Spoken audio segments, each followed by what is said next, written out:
ഇനിയും നമ്മൾ പറയും അത് അതുപോലെ തന്നെ വരും. അപ്പൊ നമുക്ക് എന്ത് ചെയ്യാം? അപ്പൊ നമുക്ക് അത് വെച്ചിട്ടൊരു വീഡിയോ ചെയ്യാം. പിന്നെ വിവരാവകാശം ചോദ്യം വരാൻ ചാൻസ് ഉണ്ട്. വിവരാവകാശത്തിന്റെ വർഷമാണ് മനുഷ്യാവകാശത്തിനേക്കാൾ ചാൻസ് കൂടുതൽ 2005 കേട്ടോ. 2005 PK മാധവനാണ് വൈക്കം സത്യാഗ്രഹത്തിന് നേതൃത്വം നൽകിയതെങ്കിൽ അതിലും ഇമ്പോർട്ടന്റ് ആയ ഒരു വ്യക്തിയാണ് മന്നത്ത് പത്മനാഭൻ. ഓക്കെ, എന്താണ് വൈക്കം സത്യാഗ്രഹത്തോട് അനുഭാവം പ്രകടിപ്പിച്ച് സവർണ ജാഥക്ക് നേതൃത്വം നൽകിയത് മന്നത്ത് പത്മനാഭനാണ്. അപ്പൊ 18 വയസ്സിന് താഴെയുള്ള കുട്ടികൾ എന്നൊരു ചോദ്യം വന്നിട്ടുണ്ടെങ്കിൽ ഉറപ്പിച്ചു അത് താലോലവുമായി ബന്ധപ്പെട്ട ചോദ്യമാണ്.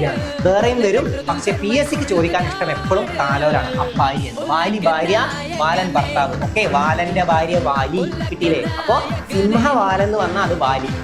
സംസ്ഥാന പുനഃസംഘടന എന്തായാലും ഒരു ചോദ്യം പ്രതീക്ഷിച്ചോ. സംസ്ഥാന പുനഃസംഘടനാ കമ്മീഷന്റെ അധ്യക്ഷൻ ആരെന്ന് ചോദ്യം വരും. ആരാണ്? ജസ്റ്റിസ് ഫസൽ അലി ആണ് കേട്ടോ. ജസ്റ്റിസ് ഫസൽ അലി. സംസ്ഥാന പുനഃസംഘടനാ കമ്മീഷന്റെ അധ്യക്ഷൻ ആരാണ്?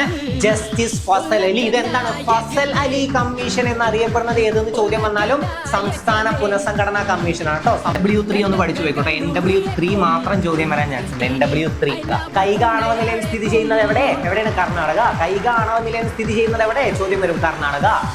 ഓക്കെ, ഭരണഘടനയിലെ ഭാഗം 4A അല്ലെങ്കിൽ ആർട്ടിക്കിൾ 51A ചോദ്യം വരാൻ ചാൻസ് ഉണ്ട്.